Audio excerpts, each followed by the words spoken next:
What's up, guys? This is another episode of Know Your Worth TV. I'm your host, Stephen Lozada Jr. And I have some pretty dope friends. And this right here goes long time, known her for some time now. Wonderful story, overcame so much. And in the midst of it, just really getting started in her passion, right, of giving back and helping others. So let me go ahead and introduce Mrs. Eveline Joachim. What's up, homie? Hello, everyone. How you doing? I'm good. How are you? Good. I felt like I haven't spoke to you in a long time, but I've definitely been watching what you've been doing, and I felt like some amazing things, man. I mean, from last time we spoke and you were doing the mission trips to now, I see that you're really moving forward with your business. I would say I'm really proud of you. You're very inspiring, not just to myself, but also to those that may be also following you on social media. Thank you. Thank you.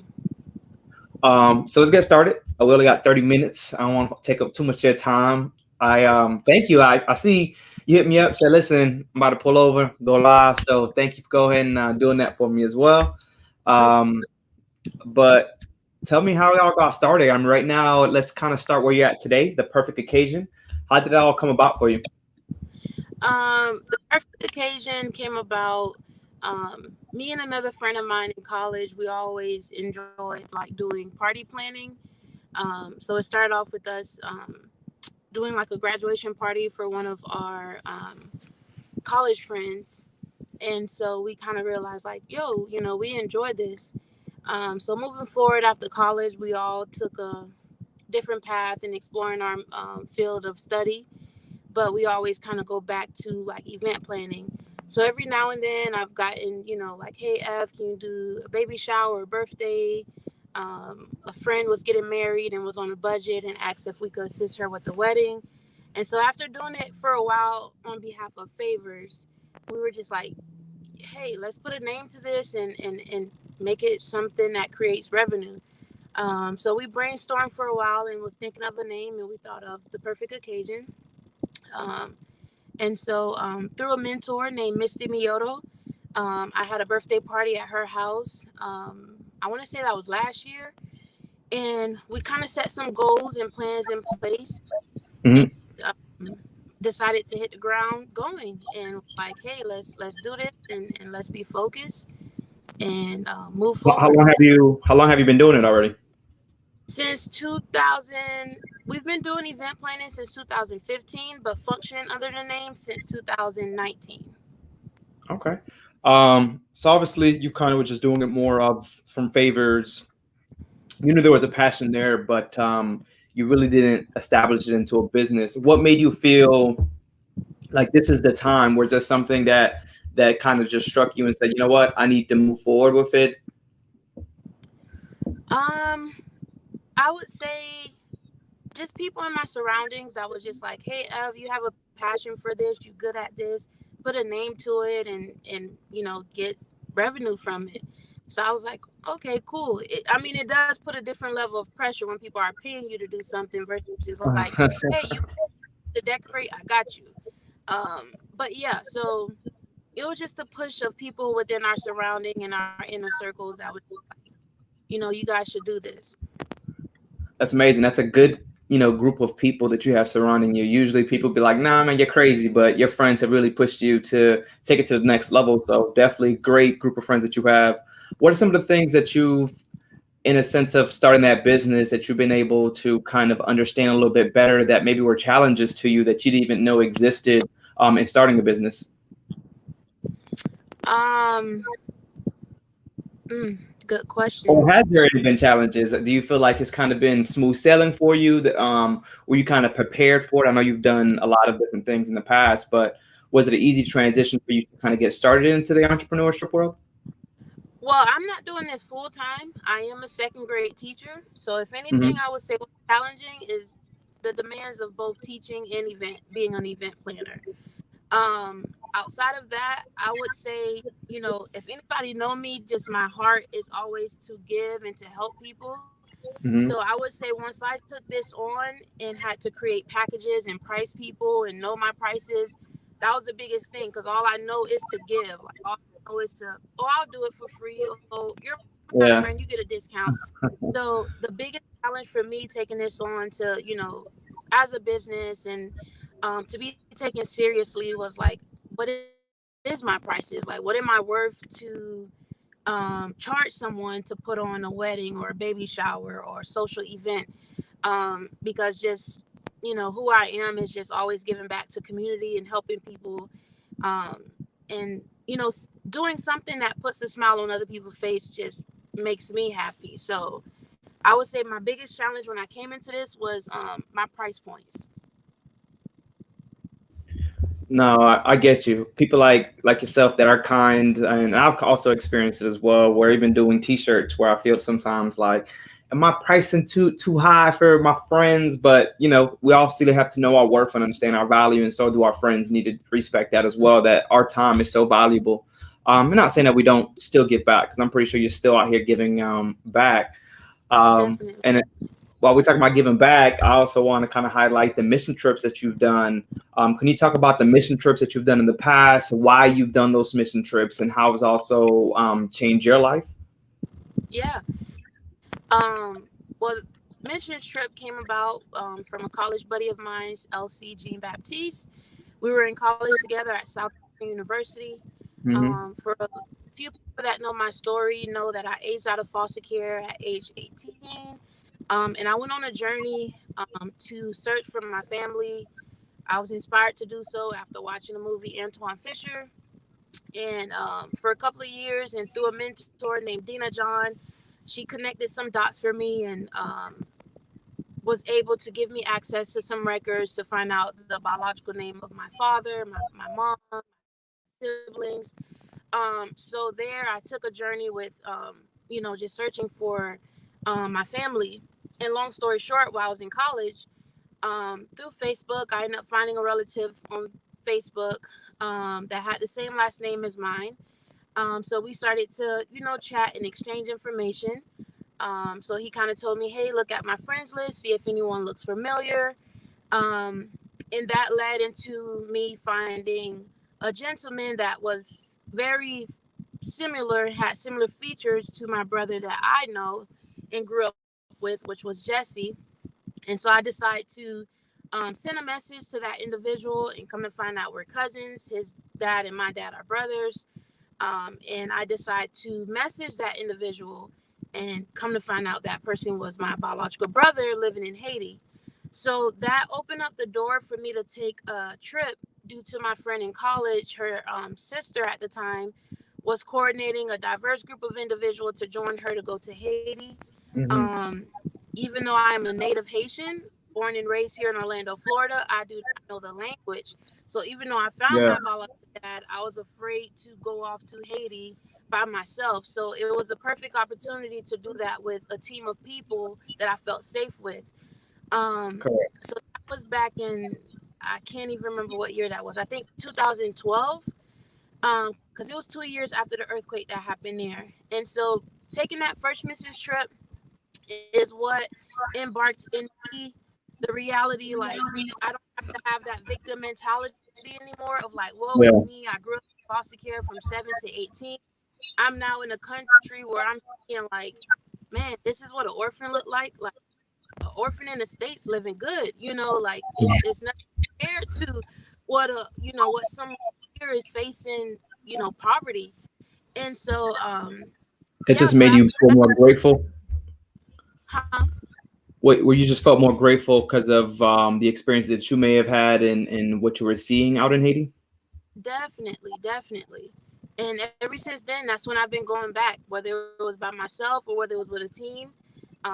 I've been serving along my dad with the annual Christmas thing that he does every year. So it was definitely a God divine appointment that everything kind of lined up and just opened that door to get me down there. It's really funny. I look at yourself and I see what you done, what you do, and how you give back in a sense, but also a very, very difficult upbringing, right? Obviously, like you mentioned, you were in the foster system, but what drives you? Because I'm kind of the same person. I know what drives me, but what drives you to want to give back? Um, even though you were hurt, because I feel like so many people go through things in life and they dwell on that past, but for you, you've taken all your negative past and say, listen, that's no longer me. As you mentioned earlier, I'm better. I'm not saying I'm better, because we don't sit here and put ourselves on a platform, but I'm not going to sit here and dwell on those things. I'm going to move forward, and I'm going to make my life different, as well as anyone that comes across me. What kind of drives you to do that? I would say, instead of thinking of the negative, I think Hmm. about when I'm in the negative, who was there to shine light on the situation to make it a positive situation. And anytime I think about that, I see all of these individuals as like guardian angels. So for me, I always look at an opportunity to see how can I be that for someone else, like that Yeah. person that was feeding me when they knew that my mom wasn't home and me and my brother was stealing from the corner store just to have something to eat. Like, how can I now feed somebody else that I feel like I see myself in them? When I see different situations to help someone financially, I think about when I was having a hard time financially and someone blessed me. So for me, it's that opportunity where a lot of times people gave to you and they say, oh, Evelyn, don't worry about it. But you feel good to be able to, in exchange, give that good deed back, even if that person may not want it in their physical hands. um I'm a strong believer of just paying it forward. So I feel like my entire life I'm paying it forward to everybody that planted a seed in me. Um in just my little village I was I was being brought up under, and they just love me, welcome me, and open their doors to me, and was there for me in different shapes and form. And that's what inspired me to be who I am to other people. That sounds amazing. I've been able to really kind of see this for years as well. So, you know, I've always commend you for what you do out in the community, not just in the community, but also remembering to give back to those that are in foster youth. What are some of the challenges that you felt that you've had to, I would say, overcome being a foster youth that could have either made you or break you to becoming who you are today? um I would say letting go of that victim, letting go of the title of um, I was an orphan and I wasn't adopted, letting go of that victim. Yeah. Once I, and that happened for me when I was on my mission trip. Like, I just had a moment where it was just like, I don't have to live under this victim mentality anymore. How can I break free from this little girl that's been imprisoning me my entire life to say I'm a bandit, I'm not loved, I'm not wanted, I'm not accepted, I'm not good enough. The moment I just started to let go of that, um, it just was blooming something different out of me and making me a different person. Um, yeah. Right. Those are all good things. Do you feel that for me, going through what I went through, I'm thankful of those experiences. I'm thankful of really how life kind of went for me, because I don't believe that I would have been who I am today. Do you feel that that past and taking in that, I would even call it negative anymore, right? I would just call it, to me, just like almost a second chance at life. Do you feel that all those things have made you who you are today? Oh, definitely. Definitely. I would say so. I feel like who I am to people as a friend is because of my past. Like, if Yeah. anybody knows me, I love bringing people together. Like, I mean, I as much as you say you watch me on social media, I watch your watch. I know how you give into the community and how much you taking platform to be transparent, sharing your story, and inspiring other people. And I also see how you have what you call is it Friendsgiving, like the Thanksgiving with friends? I forget how you Yeah. say it. Friendsgiving. Right. Yeah. And I feel like a lot of that is because it's from our past. We didn't have Yeah. that normalcy of sitting at a round table with mom and dad and aunties and uncles. So it's just like, how can I foster that now with friendships? So I love Yep. to see when you do that with your community. And like, that's who I am. Like, when I'm going out with friends or when we're planning something, they always call me Mama E, because I feel like every little thing that I've missed out in my past, it's like I'm trying to capture it now, like in my adult life. And so my past really has like molded me to, who I am and to be grateful of like every given day. No, I got you. I feel that people, friends as well, they call me like I'm the dad, but I don't know. I just Right. think it's like you said, it comes from the past. It comes from wanting to be a better version of ourselves. You know what I mean? Like it is the old. We understand who the old us were and what we had to kind of go through, Right. and we just want to become better versions of ourselves and make sure that we're able to instill that the goodness that we have in our hearts for others. Whether it is Mhm. friendship, whether it is families or people that we just come across, man. Like I just feel like we need positivity in the world, like yourself, which is it always amazed me that you don't just do it here in the States. You do it, in Haiti. Not that you were born from there, but you just all your dad's there. You build that relationship. You understand what's going on over there, and it's still part of you. So that's pretty dope. What do you feel was that know your worth moment? Obviously, I always ask this question, but what is that know your worth moment that you felt like this is what I will be doing for the rest of my life? And things will change, but at least you know that you have a passion for it now that you can't live without. What was that moment for you? Um, mm, Put you on the spot. yeah.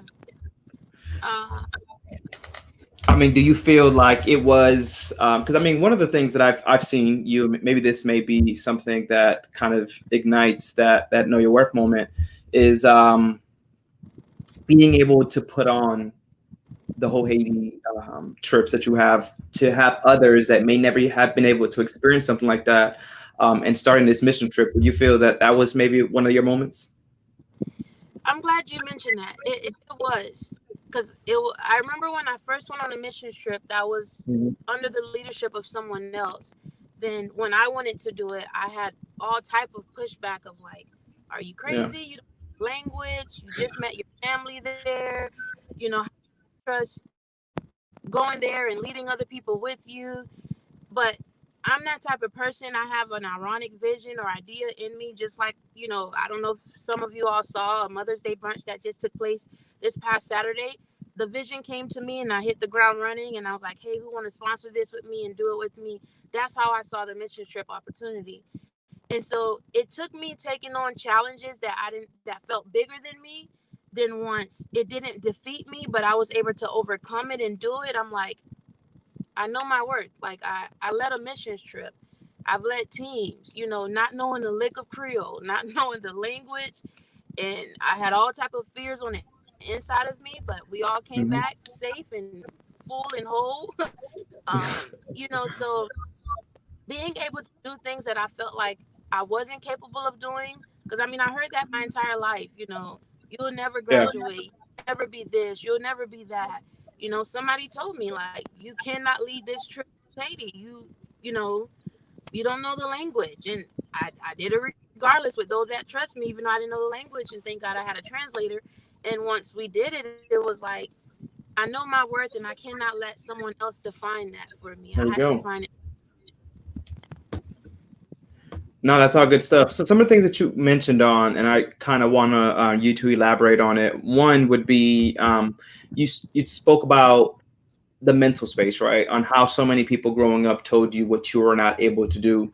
What are some of the things that allows you mentally to block all those things out? 'Cause I think right now, especially now during the pandemic, where people are doubting themselves and people are not feeling secure within who they are.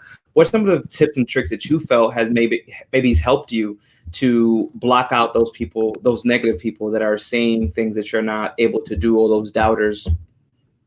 Mm. I would say I had to detox from toxic people in my life. And I had to do things that was healthy and therapeutic for me, which I can admit Hmm. I got into counseling. I had to I'm unveil sorry, those things I think you broke hiding and up. You said you got into what? oh, I was saying that I really had to detox, myself Hmm. from people that was toxic in my life. I had to come to the realization that, okay, yes, you went to school for social work and you think you're whole to now be this person to a community, but I realized I still needed counseling. I still needed healing. Oh, okay. I was still broken in places. So for me, it was being able to face those skeletons in the closet and addressing Gotcha. them and taking the proper approaches to deal with those things in me that I needed to fix. To understand, like, it's a process. I mean, let's talk about, you said you were doing counseling. Let's talk about that because there's people, minorities, we kind of grow up thinking it's a bad thing. How helpful was it really for you? And do you suggest, and do you recommend, I wouldn't say suggest, do you recommend that others do the same? Because that's big in the community that we grew up in, it was always a negative thing. But now, as we kind of grow older and we are in a different mind space, you hear a lot of people in their young 20s to probably late 30s saying that they're going to counseling and they're seeking, help. How much has that helped you? And do you recommend it to others? Tremendously, tremendously. It's extremely helpful. Um, it's nothing like being in a safe place that you could just take off the mask, Hmm. um, open the door, and just push your skeletons out and know that this person is not judgmental. They here to coach you through those issues and talk you through those situations.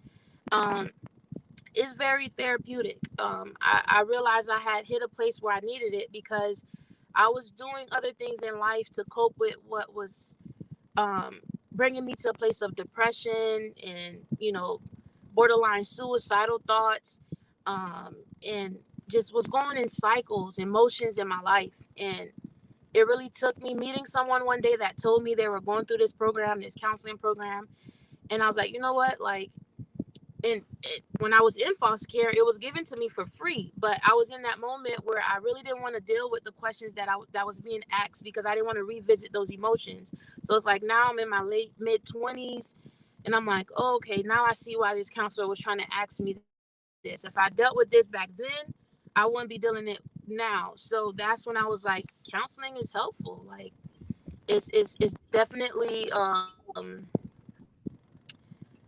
a good way to help you cope things that could bring you to a place of darkness and depression Yeah. that you could feel very low. But when you know somebody is there for you and you're not alone, it's worth coming out and just seeing the light. That's good.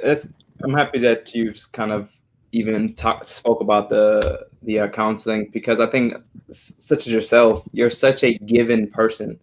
And one of the things that my wife told me when I started my nonprofit was, how are you going to help yourself? I mean, sorry, how are you going to help others if you've never helped yourself?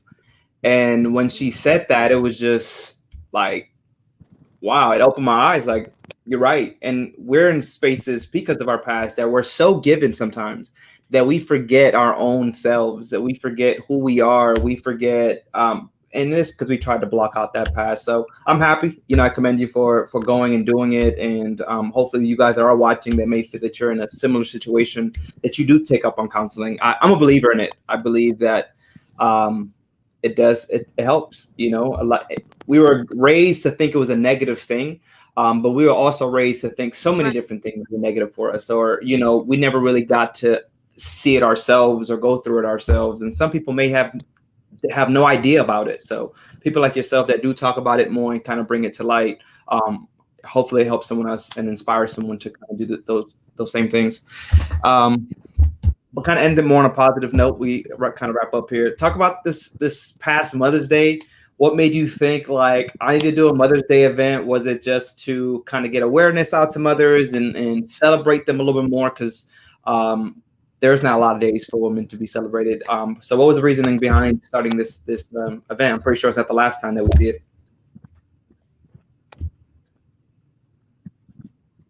Right, right.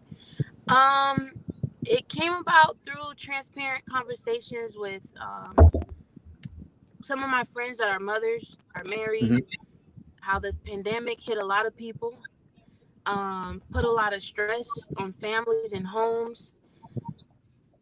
And I'm like, yes, I love event planning. Yes, I love, you know, um, doing events. And out of the idea came to me just to do something to honor and appreciate moms. Just like I want to do something also for fathers.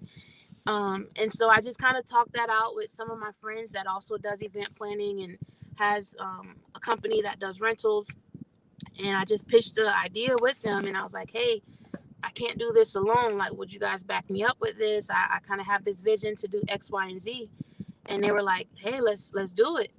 Um, and it was ironic, and I knew it was a God-given thing because normally for me, that type of holiday, I'm in my emotions. I'm in that woe is me. I don't have a mom to honor. I don't have a good relationship with my birth mom, and so it was one of those moments too.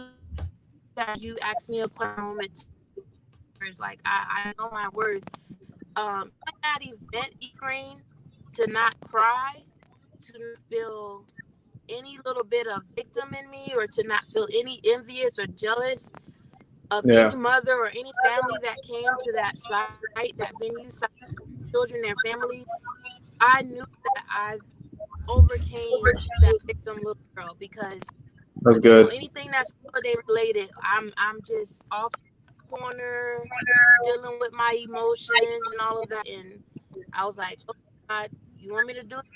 Do it. That's good. That definitely.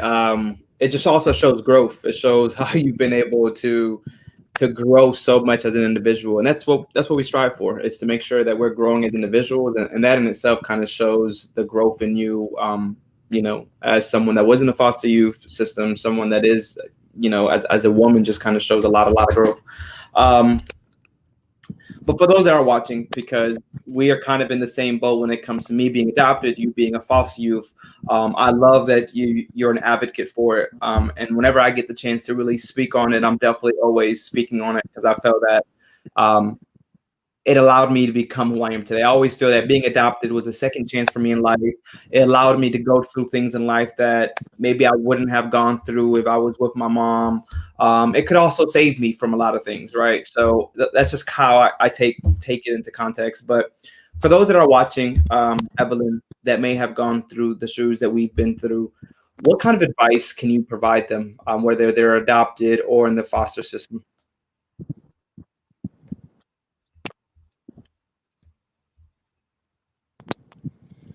I would say, no, you're not alone. And you could always create your own family, because a lot of times blood relatives not going to have your back or commitment and loyalty like some people that are not family would. So I would say, those that are adopted or those that are going through the foster care system and facing life and just adjusting to the ropes of being in your adulthood, know that you're not alone. And regardless if you know your family, if you're close with your family, or whatever the case may be, you can create your own family, um, and have hope again, and have peace again, and have happiness again, and be restored. It's possible. I like all that. I think all that is completely true. I have best friends that no longer call best friends. Those are sisters, and I've been able to be uncles to their children. So I kind of second that. So you guys are all watching. Um, I continue to look at things in the positive and not in the negative. Don't dwell on the past. Those chapters that already gone through your life, continue to move forward and create those next stories for yourself. And that's how I always look at it. It's like, that's an old story. That story no longer exists for me. I'm creating different paths. Me becoming a father now, it allows me to know that I'm making a difference. So take, if you are watching, you're a foster youth, you're adopted, always remember that you can still make a difference in this world with your story. And everybody's stories matter. I think that's also important to kind of put out there, that everybody has a story and your story does matter. Now, what you do with that story is what separates us apart sometimes.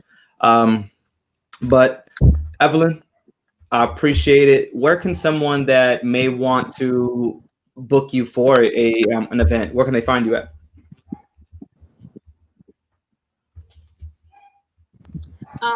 Instagram or Facebook. On Instagram, you'll just type in the perfect occasion. Just shoot me a DM with some information, and I'll get back with you. Facebook is event stylist and coordinator. Um, any of those platforms, you can reach me. Well, Evan, I appreciate you giving me your time. This has no been Know Your Work TV, where we're just here to inspire, to motivate, and to just entertain you guys through some of the stories of people in your own community, people that may have lived the same lifestyle that you have. So, Evelyn, I appreciate you giving me your time today. I know this won't be the last time that we'll go live, and I know you'll be doing more amazing things that we should highlight here. No, So I'll see you next time. Don't forget, Know Your Work TV every Tuesday at 7 o'clock p.m. I'll see you next time.